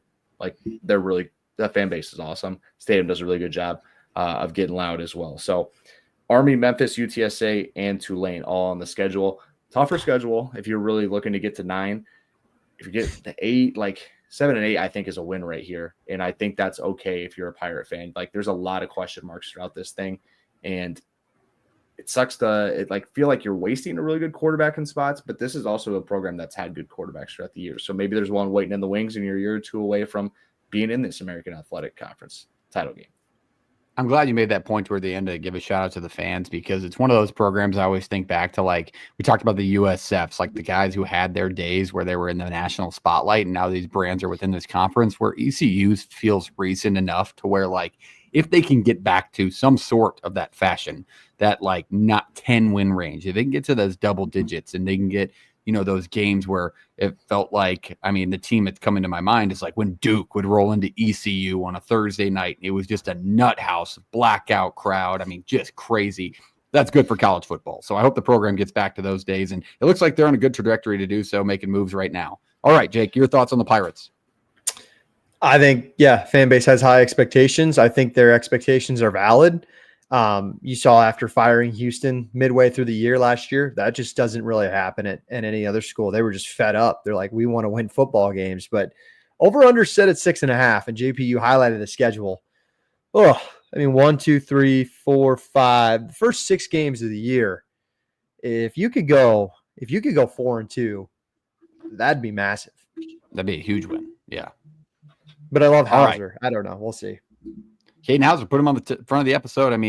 He's got the ceiling, the Big Ten guy, right? All right, there is East Carolina. Let's move it down the line. Let's go to UTSA. Let's preview the Roadrunners headed into the 2025 season. It's a program that fell short of expectations last year, to put it lightly. Jeff Taylor's still there. He's in year 6 already. You can think back to the days of UTSA. Obviously, the conference has been moving, but Jeff Taylor was not fond of the idea of this team moving. What did I say, Taylor? Quick chirp in the beginning of mixed the professional up in the beginning of his recorded thing, but it's all right. I'm trying to help you. Did not want to move to the American Conference. That was like one of the first things that it comes to his mind. It was in the first interview after he got there. Well, he's in it, and then they kind of underperformed last year. They go 7-6, and expectations were high on the fan base. It's a fan base that's dedicated and passionate, and a G5 brand that always seems to be at the top of these conversations to win their conference. And it seems like the stars are aligning for them to be there again if things work out. Offensive coordinator still there, Justin Burke, and the defensive coordinator, see if the pronunciation, please get me on this. I think it's Jess Loep. He's still there as well. So no coaching changes of the big 3, which is not very common within the G5 and teams like this, especially when they underperform. Starting the offense side of the ball, they picked it up on the back half of the year, but the best news possible is you return one of the best quarterbacks in the G5 and arguably the best quarterback in this conference in Owen McCown. Back in the blue and orange this year, very high ceiling, probably, in my opinion, he's going to be just a step ahead of Brown if he's fully healthy, like maybe behind Horvath. And it's just one of those guys that he can control the offense. Threw for over 3,400 yards last year, 25 touchdowns, 10 picks. I think if you're going to look for a change from his game this year, maybe cutting down on the turnovers. He definitely had some struggles. He also gives you the ability to run. So a massive piece of retention, obviously, that everybody can agree with. On the running back side of things, you return Robert Henry Jr. He'll get the majority of the carries in this offense. Over 700 yards last year, 7 scores. But the highlight, the main piece you got to focus on this offense is that offensive line is all back. You return technically 4 out of 5 starters from last year, but there were 2 guys that started the year previous or in fall camp that went down with injuries, missed the whole season. Those guys are back. So you return 6 starters on the offensive line. That's great news. It gives you a depth piece, and you get a fully experienced offensive line for 2 quality running backs and quarterbacks. On the outside, you also retain Willie McCoy. Huge piece of retention here. Massive downfield threat. One of the better group of 5 receivers from a season ago. You also have guys around him, too. I mean, they didn't lose a lot of production. You return 9 out of 11 starters in most people's opinions, 10 out of 11 if you really want to get down to the nitty-gritty. But I think there's a good battery behind it and a good option on the outside. Good protection makes you think that this offense is going to be good overall. On the defensive side of things, this team, when it gets where they should be, I mean, you got to make the changes here. It feels like an ongoing theme with every team that I preview. But here we are talking about how the defense held them back last year. I mean, it's not to the extent of North Texas and Memphis on defense, but it's still far enough to make the difference and let this team underperform on the season as a whole. 6 guys return on this defense with 200-plus snaps. Sounds great, right? But there were 19 of them, so they lost a good majority of it. But again, is that production that they lost bad production or good production? Maybe it's not so bad a thing. Last year, they gave up 32 points a game, 9 yards per play, and 280 yards a game through the air. Secondary is obviously a focus that we'll get into, but the upfront returner to stop the run, guy I want to highlight is Brandon Brown on the D-line, 30 tackles last year, 4 sacks, really good presence, more in that run-stopping game rather than attacking the pass rusher. I mean, 4 sacks isn't going to jump off the page, but he was really good up front for that group. The transfers coming in, worth noting, this is where I think they're going to really spread around some inexperienced talent guys, but 3- or 4-star guys. Baylor defensive tackle Kyan Roberts-Day, TCU outside linebacker comes in Shad Banks Jr., and Maryland safety Brandon Jacob. These are all guys that will plug and play in this defense and hopefully give them a little boost, both in the run-stopping game and passing. I mean, passing seemed to be the step back for this group last year. So we'll see if Brandon Jacob and the Maryland transfer can get that group to step up. The team has the mark on their offense again. Like they check that box. I really do think they return enough production to where they're going to be consistently within the 30-point range at the end of each game. But if the defense can get it going, man, and mesh with all these new guys, I think we have a chance again of UTSA being back in the conference title game. Here we are talking about the American and how a team can win the conference title. UTSA definitely fits that narrative because if the plug and play pieces work out and mesh, they have the offense to do so and the talent to do so. So you get a new look on defense. You retain your healthy quarterback, keep him upright throughout the season with your experienced O-line. I think good things are going to happen for UTSA. Schedule-wise, not great. At the Texas A&M to start the year, it's tough to go into the 12th man and win your opening game. But then a non-con with Texas State. We talked about we're a little high on Texas State. That could be a battle. Rivalry. Definitely must-see TV there. And then you drew Army, Colorado State, Tulane, USF. You didn't get the easiest interconference bid, but they're winnable games when you have the talent they do on the offensive side of the ball. I think 7 to 8 wins feels like the kind of the number for me again for this UTSA Roadrunner team. What do you guys think, Jake?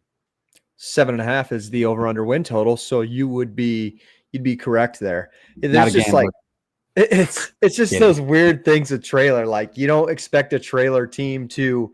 I mean, last year we went 7-6, fellas. They lost to Rice, Tulsa, East Carolina when they were down, and they got whopped by Texas State. And that's a big rivalry down there if you don't know within the G5 realm. So it was not looking good.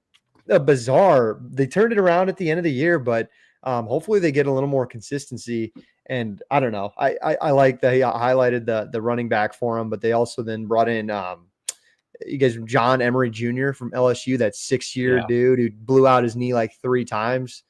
I don't know. He could be fun in a Jeff Traylor offense too. I think the offense. Find a line. Maybe he doesn't get injured. Yeah, the offense is not the issue. You highlighted it enough on the defensive side of the day.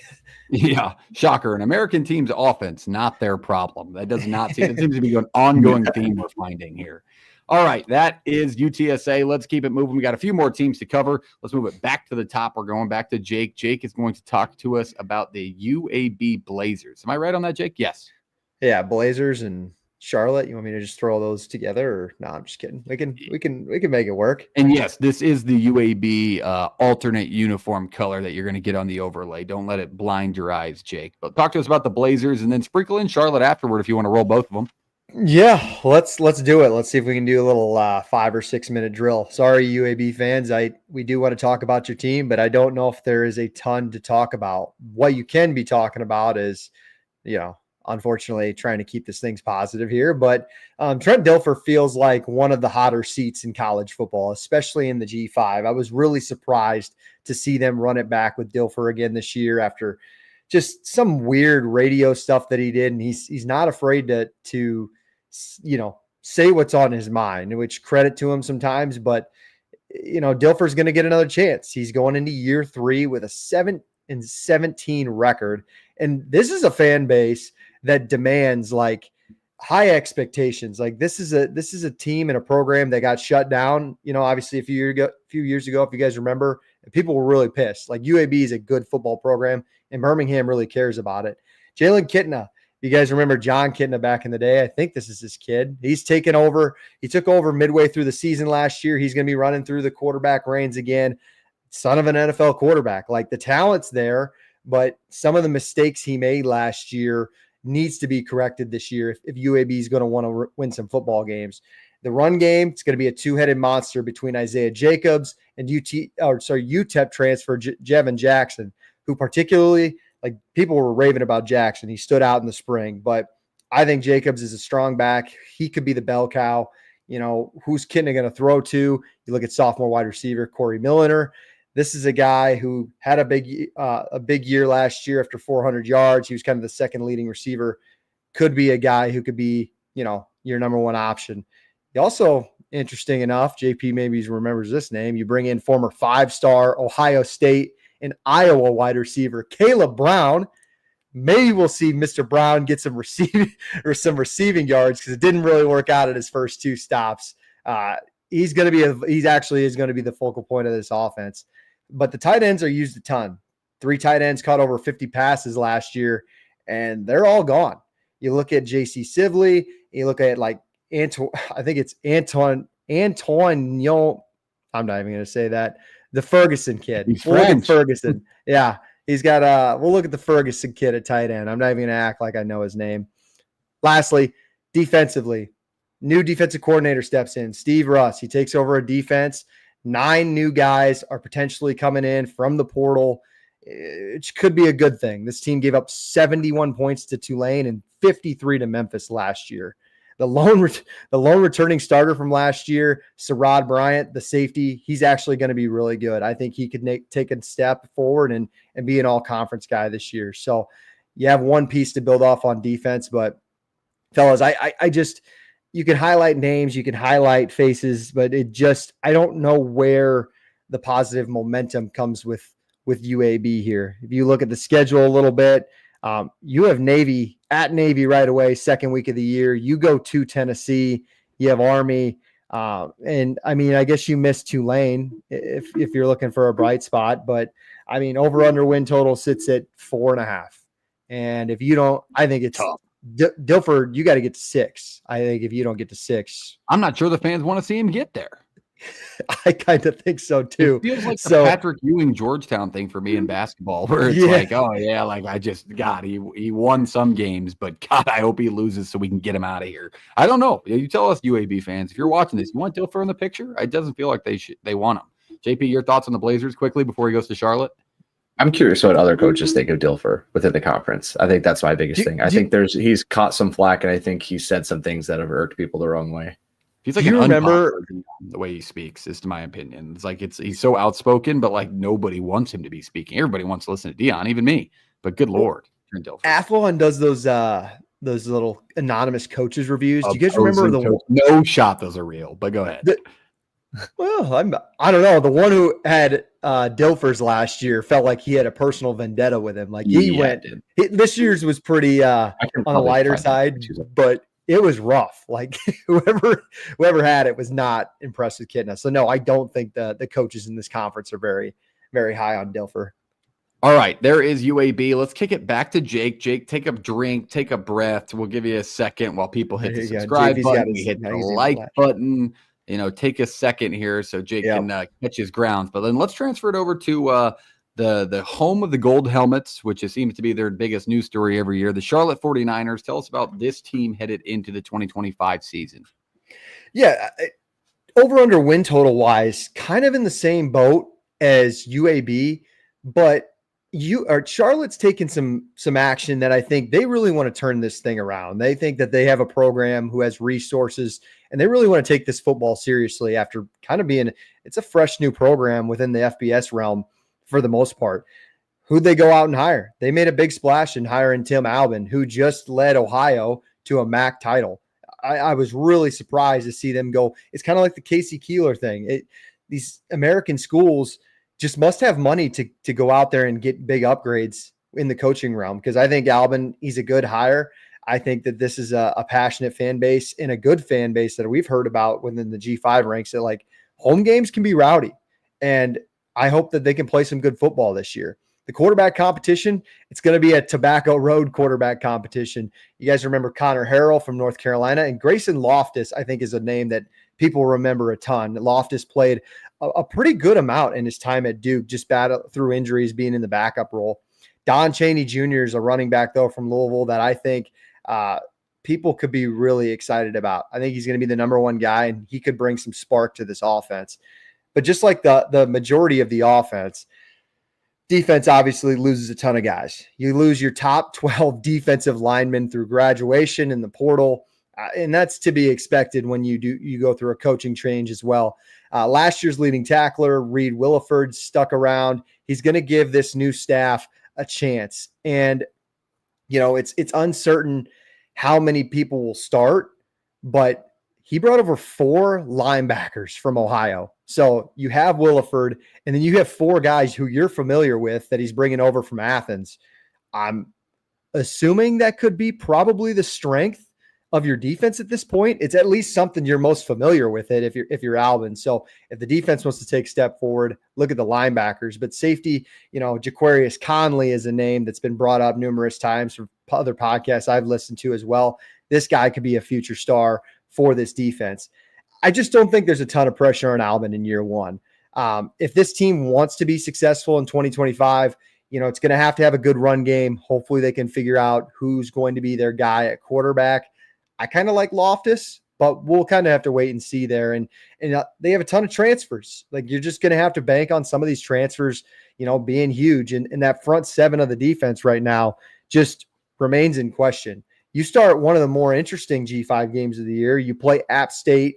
Unfortunately, I don't know how you got paid to go away from your home stadium, but you play them at the Panthers stadium, which could be fun. I'm sure the people from Boone will travel for that one. It's 2 good fan bases within the G5, and I don't know. We'll have to wait and see. It's try at Georgia and at Tulane to finish off 2025 for Tim Albin. You'll probably honestly get a pretty good Panthers fan base crowd. They're just looking for any wins in that stadium. Like, looking for decent football.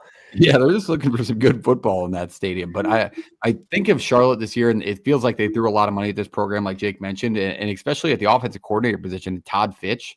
They brought over from Ohio State. He was a senior analyst over at Ohio State forever, like said to be responsible for CJ Stroud and a lot of his development. You see his success. So you got to feel like they get the quarterback room right with the guys that they brought in. So I like Fitch and I like the offense. I think Albin gets it right, but the schedule doesn't line up perfectly put, Jake. Any thoughts on the 49ers quickly, JP? Nope, I'm good. I don't want to roll through it. All right. I was going to say, UAB and Charlotte. I'm going to add something that's already been said. I don't want to just like put words. Fair enough. All right. That was a good breakdown of Charlotte. You're a Charlotte fan. Drop us your thoughts. Let us know if you agree or disagree in the comments. That goes for all the teams that we previewed this far. We got 3 more remaining. Obviously, one that everybody's waiting for. UAB thing from last year. Yeah, let's hear the UAB. I kind of have to hear it. It's pretty good. All right, ready?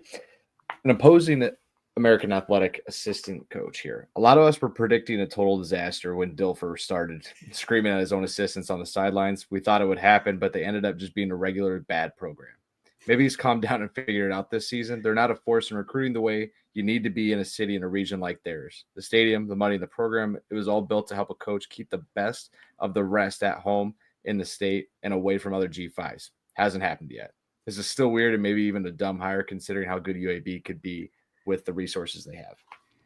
If you're in this show and you're watching right now and you want to know about some funny opposing quips from the Athlon previews, let us know, because there's a couple that stood out to me this year too, like Kent State's opposing statement on Kent State. Oh my good God, they ripped him too. Well, rightfully so, but like you could make a whole ass segment about some rippings from either opposing coaches or just people giving their honest thoughts in the media there.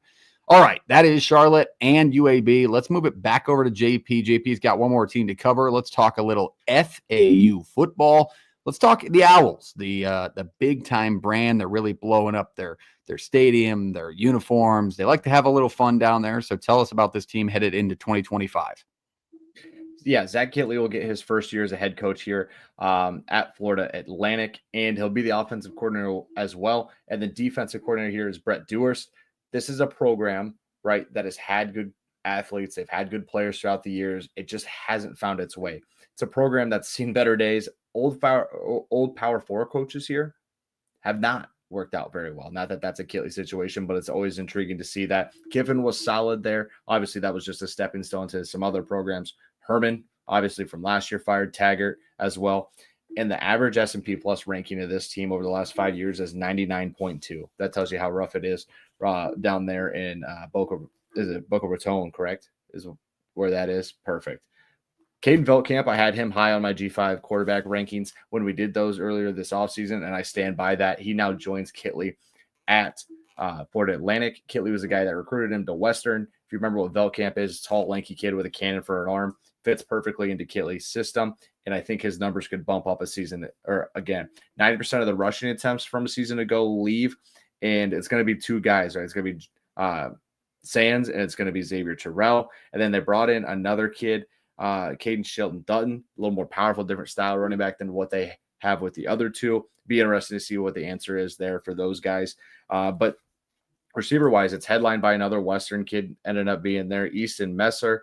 He is going to be probably the feature guy, and it sounds like he was the feature guy all spring and how they were handling things. I think that's a little bit more, what you're getting with a guy. There's already some chemistry there. Now, there may be other talent in the receiving room, but it is, it's obvious, and it's nice to have a nice check down option and someone you're already confident in for sure. Receivers are going to be, multiple people that need to increase production in there outside of just Messer. Tight end sees 3 transfers, and they're going to have to be receiving threats in a Kittley system. They don't have to worry about being, blocking bodies and making sure they're getting to the second level a ton in the run game. You better be able to catch the football, and they've got some guys that can do that as well. Not a ton of sacks happen in Kittley's system. I think there was a one-off year at Texas Tech. The ball's usually out of hands pretty quickly, and if you have a guy familiar with the system like he does now in Veltkamp, there's a chance that he can get the ball in and out and not worry about the offensive line too much. But I do think it's an offensive line that's going to be able to hold their own a little bit. If the running game can get going to supplement that, that's just a plus on the back end, right? And then you look at players to watch here. I wrote down a couple guys. Tight end-wise, Mike Kirsch, he's a Thomas More transfer in the NAI. Looks to be a big body guy. There's some other pieces throughout it. Receivers, Jay Sean Platt, going to be a good wide receiver 2, wide receiver 3 option. I still think Messer is going to be number 1 option for him. And then another tight end, Martavius Collins, a UTEP transfer. They seem to really like in the spring, and seems like he was getting his feet under him pretty quickly after transferring in. Defensively, Florida Atlantic, right? There's real hope in the staff and that the defensive line is going to hit with their portal additions, and it's going to have to improve against the run, and then it has to get to the quarterback. It cannot consistently, average that low amount of sacks it did a season ago, and its inability to stop the run that kills you, especially in this conference. Linebacking core has a good piece in place with Wendell Phillord. Otherwise, limited experience now coming for this year. Admitted by Kittley himself, the defensive backs are where the issues are going to come. This is like a really young team on the defensive side. The portal additions they brought in were young, kind of suggesting maybe it's a year or two down the road, see if they can keep guys in the program and get better that way. Therese Reed has seen success in his time at Grand Valley State. He was actually, I think he went to UTEP in one of the windows, then ended up at Florida Atlantic. This is a kid I think is going to be one of the better ones in the back end of this defense, but it is a little bit of a question mark and a little bit of a worry. And as we've talked about in this conference, basically on every team can sling it, team score points. You have to be able to defend the pass. Haven't done so yet at Florida Atlantic. Defensive line guy, I just want to point out CJ, I think it's Doggett, the Ohio transfer, 32 tackles and 3 sacks a season ago. And schedule-wise, man, they either get the best of the ACC or the AAC, or they get the worst of the worst. They're not really getting a lot of those middle teams. So you're thinking if they're favored, they got a chance to win it, probably should win it. And if they're dogs, they're probably just going to get run out of the building in some spots. So I think that's a weird spot for Veltkamp to be there. I think Kittley's a good hire, but I don't see it popping in season 1 for these two. All right, that's a good breakdown of FAU. I think a lot of people are excited about Veltkamp. I know Western Kentucky fans were not excited to lose him. I mean, they're They're really trying to convince themselves they got a better option, which they might have well done. But I mean, Velkamp can sling it, like JP mentioned. Jake, do you have any thoughts on the Owls headed into this season? Any high expectations? Just love the hire. It's interesting. Think it'll be fun. I mean, Florida has 7 Division I teams and what is it, 3 or 4 NFL teams? Like, you need to stand out somehow, and to be a G5 team in Florida is tough. So I think they're at least trying something new.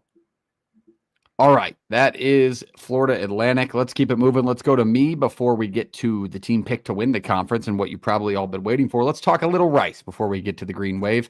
Rice football, not something that's very on the hot seat very often. I mean, you got Luke McCaffrey, the former Nebraskan in the NFL now. I mean, there's not much going on at Rice other than that. But let's talk about them here in the 2025 season. They go 4-8 in 2024, 2-6 to start, which resulted you in firing and Mike Bloomgren, your head coach. Kind of just played out the rest of the year, got a couple more wins, didn't look too bad. But let's talk about the coaching hire, because I think it's a fun one and one that people are going to want to note here in the future. Scott Bell. Scott Bell comes over from FCS Davidson, where he went 47-28 in 7 seasons there, and he really turned that program into a consistent FCS playoff team, which is really unheard of before he got there. He brought his offensive coordinator with him, and Vince Munch. He splits as the O-line coach too, and that will all align when I tell you the offensive plan you're probably going to see for the Rice Owls this year. On defense, they promoted within, actually. They took the linebacking coach from the 2024 coaching staff, John Kay, and we'll get into kind of the look that his group's going to have. Scott Bell, let me tell you what kind of offense he runs. It's a little bit of fun. I mean, this team was confusing in 2024. It's why they fired their coach. They had some good battles with some quality teams. They lost to some teams they shouldn't have. They lost to Memphis by 7. You get blown out by 30 by UAB late in the year. It was just kind of that way. This offense should turn things around pretty quickly compared to what you had last year on the good side of things. It's a fun transfer of operation, to be honest with you. They run the shotgun spread option. They average 300 yards or more on the ground in their last 3 seasons at Davidson running this offense. There's nothing like this in the FBS that you'll find. Like, potentially Navy, maybe. And even that, you saw what Navy did last year in the scoreboard that we just talked about earlier in the show. The quarterback battle, who will be helming this offense? It's a battle between A.J. Padgett, the returner from 2024. He had a rough go at it, throwing for less than 1,000 yards. And then he'll be battling out with Chase Jenkins, a former wide receiver that was tabbed as a backup quarterback this year.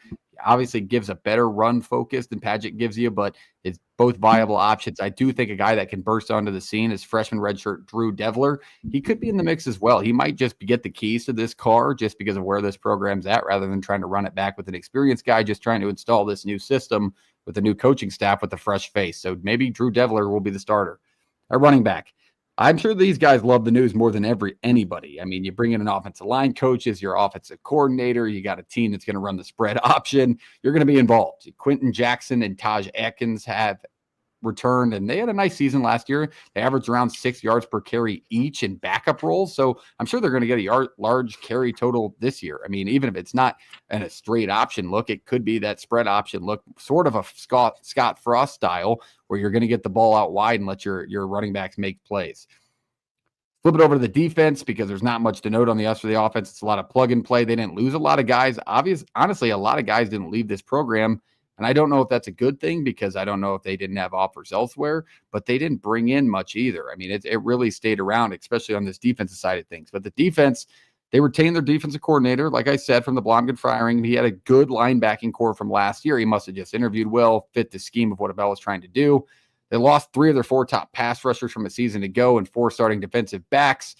The majority of those were to graduation, but one name to note that they retained is Ty Morris. The linebacker had 30 tackles last year and a good rush presence of 4 sacks. Just a consistent guy in that room that stayed around because his coach stayed around. So good retention piece there. It will really come down to them replacing the secondary losses that they had from graduation. And a couple did transfer out, but not like you would expect with the head coach firing midway through the year. I think if the defense can be somewhat okay, it really will come down to the offense controlling the clock. I mean, if you're rushing for 300 yards per game and you're in a armed forces style look, you usually are taking up a lot of time. So I do think if they can do that and keep the defense off the field, what it looks like on paper, maybe Rice can compete to get back into a bowl game. It really feels like it's too early in this rebuild with the first-year coach for them to take a massive jump. but you never know. I don't love the schedule either. I mean, you get Louisiana to start. We talk about the quality of football they're playing down at Louisiana with the Raging Cajuns. Then you get road games at Charlotte, Navy, UTSA, USF to end the year. I just don't think this is going to be the year, and I think majority of people would agree with me. We'll see if Rice fans disagree in the comments, but what do you think on the Owls, Jake? This version of Owls. We got 3 of them in this conference. Another young splash FCS hire. I mean, for a program that's trying to turn things around and build some momentum, I think Abel is like, I hope the offense takes a little bit of a step up, but like I mentioned before, D coordinator goes out to Temple. They promote within. You lose a lot of guys. We lose Jordan in the process, and I don't know. I don't. The defense might take a step back, and we'll see. We'll see where the offense is at. Like 4 wins, maybe. There he is. Yeah, that's what I think too. What happened there, JP? 5 previews into this thing. Okay, close the tab. All right, that is Rice. Let's keep it moving. Let's talk about the team everybody's waiting for. We'll end the show tonight with the conference favorite. Very passionate fan base. Great following of our show. Do him justice, Jake. Tell us a little bit about the Tulane Green Wave headed into the 2025 season as the American Athletic Conference favorites. Yeah, I hope to do the Wave a better, do some justice here, because this is probably my favorite team within the G5. Before we get started, we should probably do our justice here. ShopNoRivals.com, Tulane fans, amazing hats. I think they got one that even says Wave on the top. So use the code PTFS at checkout for one of the best fan bases in the G5, one of the best hats in the G5. All right, the actual football team itself. The most uncertain position on this football team is the quarterback room, which could be a good thing, could be a bad thing. I'll let you decipher that yourself, because I think this overall is a really complete team. Who is the quarterback for this football team? You have Donovan Leary, who was at Northern Illinois a couple of years ago, was at Illinois last year, didn't really work out. Caden Samanza from Ball State.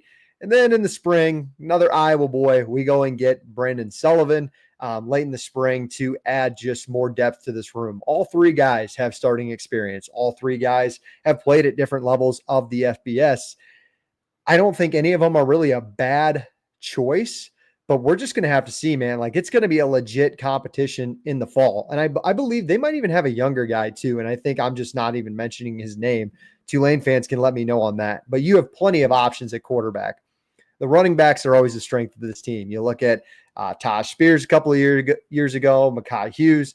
Like, Louisville transfer Maurice Taylor and Arnold Barnes are going to be massive. But Jamari McClure is a young name that they've comped to Hughes, that this guy could be the next Tulane-grown stud running back.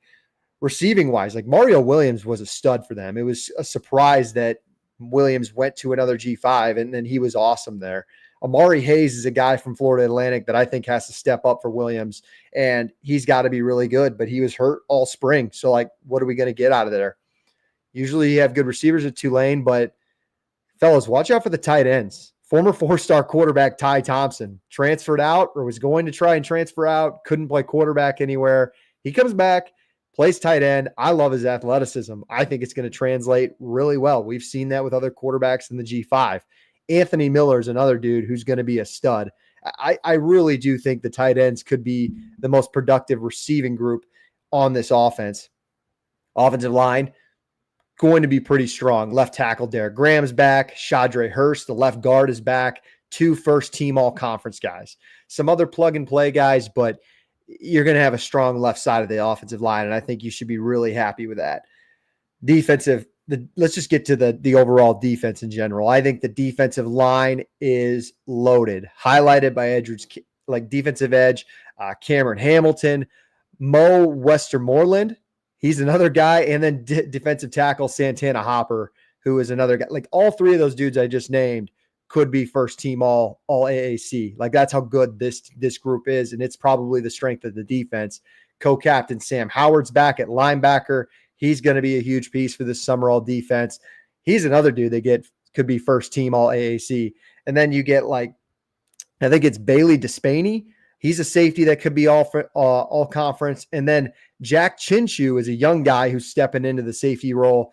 Both of these dudes could be first team all conference. I seriously, there could be 6 first team all conference guys on this defense. That's how good they are. I think if John Summerall wants to get back to an AAC title, wants to win the conference title this year, it just kind of the wheels fell off at the end of the year. You lost to Memphis, lost at Army, and then you got dominated by Florida in that bowl game. It's got to be the depth. You got to stay healthy, and you got to find an answer at quarterback. If this team had a quarterback answer or a guy that maybe started for him last year, if you had Darian Mensah, this is head and shoulders my favorite team in the G5. I would take them over Boise every day of the week. But right now, it leaves me with so much uncertainty that I just don't know what I'm going to get at that group. But at least like you've seen the film. There's film on those three, so we'll have to wait and see there. But let's look at this. Let's look at the schedule. I think you've got time. You got Northwestern at home.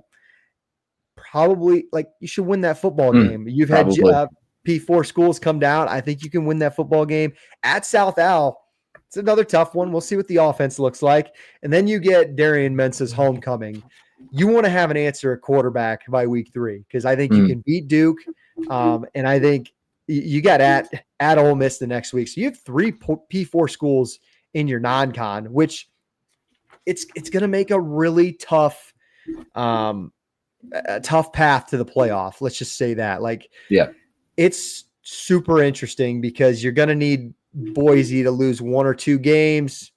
You go 3-1 in your non-con, and then run the table, and we'll see what happens. I think the conference schedule's favorable. It's much lighter at the end of the year, so we could have a G5 playoff team honestly be 10-2 this year. I don't think they have to go 11-1, 12-0.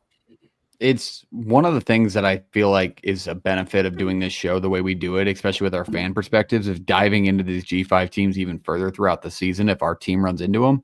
And that we've talked about a couple of UTEP guys, but Mo Westmoreland is like a Sunday guy, like a massive addition for this defense. Like, I remember seeing him in Lincoln. He was double teamed the entire game, which doesn't happen often when a Big Ten team plays a Conference USA team, but there they were. So, I mean, massive impacts. I think there's a reason this team's the odds-on favorite to make it. A very considerable G5 contender to make the college football playoff. Probably the best coach in the G5 that's going to be at a Power 4 school in very short term. So, perfect breakdown. There's very good reasons why this team is probably going to win the whole thing. JP. Yeah, reloading versus reloading with talent is something. There's a difference between a lot of these G5 programs. Yeah, they'll reload through the portal. Not always, definite hits, and definitely not guys of this high caliber in spots. Experienced talent too. Like, a lot of these, we talk about how they went and got all these guys, and they may have taken a few snaps last year, played in blowout games. Like, a lot of these dudes were making full game, like 13 game starts on the transfers to this team. So that's a great way to put it too. All right, that's it. We previewed every team in the American Conference. Good job, gentlemen. We previewed every team within the group of 5. Clap it up, pat on the back, hit the subscribe button if you love that we did that. But let's go into conference championship picks and predictions. I mean, who's going to win this thing? Who's going to be playing in the conference championship game come late November, early December? JP, why don't you give us your pick first on who you think is going to be head-to-head in the American Conference championship game? Navy and Tulane are my 2. I think Navy's got a good route to it. I think they're just talented, won't beat themselves. Obviously, that's something you can't do if you're winning a conference title. And then Tulane, I think, is just as talented as advertised, and so I have them there as well. And I think a little bit of last year's loss kind of, got them a little angry. I think they had a chip on their shoulder after the offseason. I don't think you're crazy at all. Jake, you got something similar? You got a team in there that's maybe not the top 2, or you got Tulane and Navy? Same thing. And Tulane and Navy don't play each other, so you're avoiding some tiebreaker stuff of like, it's an easier path for these two to see each other if all things go well. Like Navy, it's like, I don't know if I trust the defense with them. Well, do you trust South Florida's defense? Do you trust UTSA's defense? Do you trust Memphis's defense? Like, the only other one would be maybe Army, but they lost like Mendoza and some other guys through the portal. So yeah, I don't know if I trust anybody else's defense, and I figured Navy can figure it out if anybody can. My conference championship game in the American in 2025. North Texas. North Texas and Tulane, baby. What are you giggling at? We just went through the schedule. You said they have no tough road games. You thought they played 4 when you looked at it. It looked so easy. You figure out the quarterback situations. The defense stops a half of a runny nose, and we're talking American Conference champs. So give me the North Texas Mean Green. A little de facto. I truly believe in them. If they can get Wazoo at home in week 3, things become really interesting at Army in week 4. And if you win that one, things are looking up and up in the Mean Green. So that's my team and that's my pick, and I'm standing by it. I guess that would also be my bold prediction. Do you guys have any of those for the American? Just some of these not like the non-conferences for these guys, like Tulane, South Florida, ECU. You played numerous P4 schools. Like it's tough. And even the crossover between some of the G5s, you got Louisiana's out there. You got a lot of South Alabama crossovers, like some competitive G5 games nonetheless. So we're going to get some good previews and have some debates on G5 games of the week throughout the season. So that is the American Conference. That is everything. We covered it all. We covered the entire G5. Drop us in the comments what you think of our previews of each of these teams. Drop us. Oh, here comes a comment from Gage. His prediction: Army 31, Tulane 20. That's a lot of belief in the production that Army lost, but he just supports the troops, so I respect that. I wonder if Reese would do the same. All right, that is the full American preview. Make sure you shop our good partner over at No Rivals. Shop NoRivals.com. Use the code PTFS at checkout for free shipping on all of your awesome new college hats for the season. North Texas, big team for that. Go ahead and, if you're a preview magazine guy, we talked a bunch of them here, go out and buy Pick 6 previews. Brett does an awesome job with that content. He is a passionate college football fan just like us, and he dives even deeper than we do. So shout out to Brett, and take a look at the Iowa State page. You might see a familiar face. We love you. We'll see you next time. Well, next week, I'm not sure who's up first. ACC, Big 12, stay tuned. We're going to preview all 136 teams. Jake, take it away. See you next time. Let's play it.